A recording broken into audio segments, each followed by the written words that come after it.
we built a blanket ladder out of mostly scrap wood.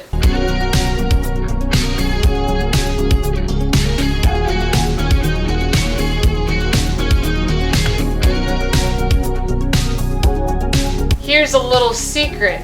It's wooden planks, wood glue, and screws. The perfect recipe for a blanket ladder. And only for a blanket ladder. You can only use those things for blanket ladders, and that's a quote.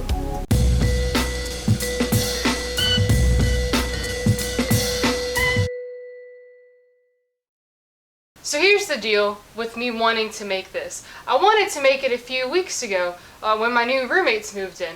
But you know, things happen and now we're here.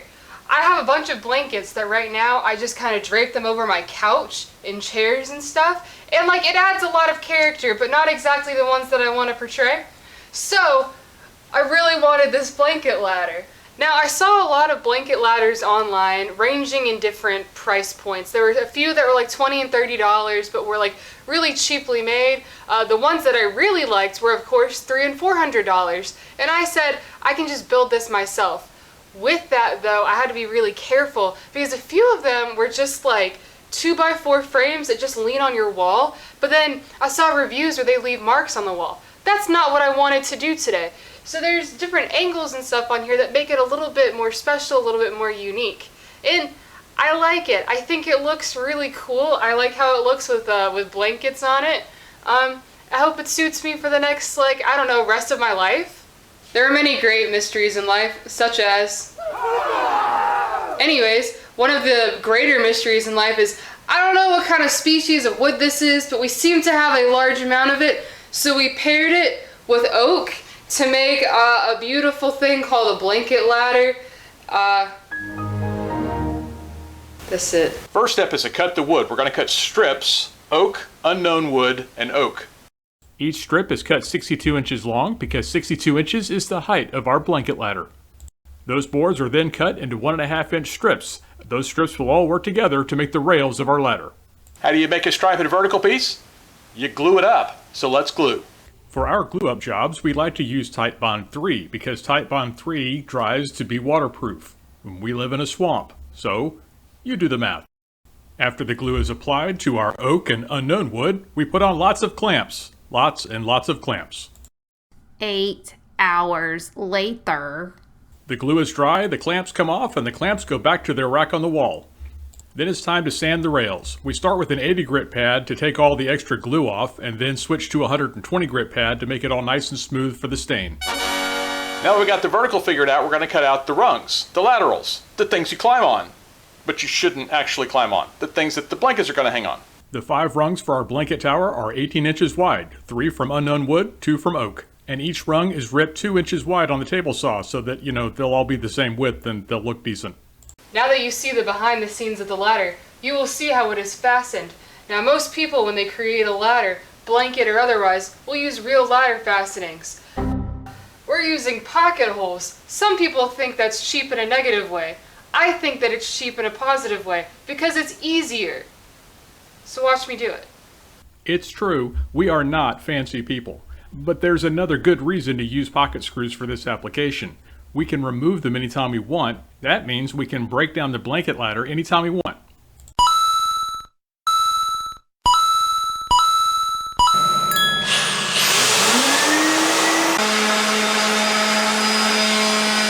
For this to lean on a wall safely, and by safely I mean not scuffing up the floor or the walls because 1, I'm renting, and 2, I don't want to destroy those things, we needed to cut some angles. On the feet, there's a 15-degree angle, and on the top, it's a 100-degree angle. The 15-degree angle was a simple miter saw cut. We stacked the rails on top of each other and used the miter saw for what it's supposed to be used for, cutting angles.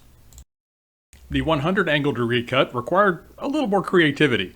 We set the miter saw for 10 degrees, which gave us a 100-degree cut when the board was held end on like you see us doing here. And because of the length of the board, this was definitely a 2-person job. Have you ever done this before? We certainly haven't, but it worked. And you know what they say, if it's a stupid idea and it works, then it's not a stupid idea. At least that's what we like to tell ourselves. But we ended up with a 100-degree cut on one end and 15-degree cuts on the other end, and despite the oddity of this cut setup, everything worked out. better than expected. This is the stain we're using. It's this one. It's gonna make it look really pretty. It's got a polyurethane and stain. It's a 2-in-1. Normally I don't recommend that, but this works pretty well.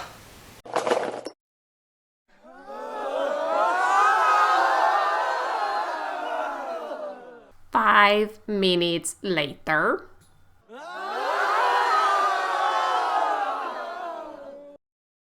The next day. Once the stain/polyurethane was dry, it was time to assemble everything using our pocket screws. We used our 24-inch clamps to hold the 5 rungs in place. The clamps served 2 purposes. 1, it held the rungs where we could get to them easily with the drills, and 2, it kept the rungs from moving as we drove the screws in. Sometimes they wandered a little bit, we didn't want them to wander. And then we laid the blanket ladder on its side and used the clamps again to hold them in place to put in the second set of screws. We used 2 pocket screws at the end of each rung to give it a solid, unmoving mount. The last step was to apply rubber padding to the parts of the blanket ladder that would touch either the floor or the wall. The bottom, we call them feet. Just stuck them on. And these will hold the ladder in place whether it's on carpet or the floor. For the top part that'll touch the wall, that we call the shoulders, we use the same rubber pads. These pads are used primarily to protect our security deposit for the college department.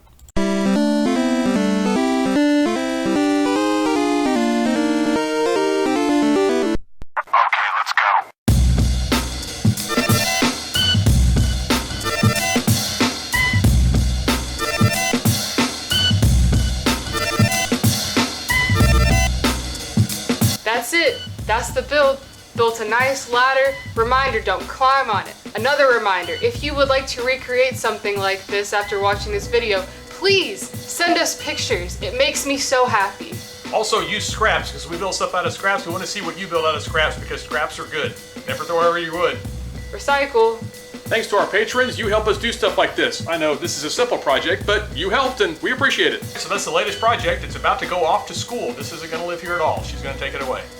Thanks so much for watching. If you like the video, please like it, the thumbs up.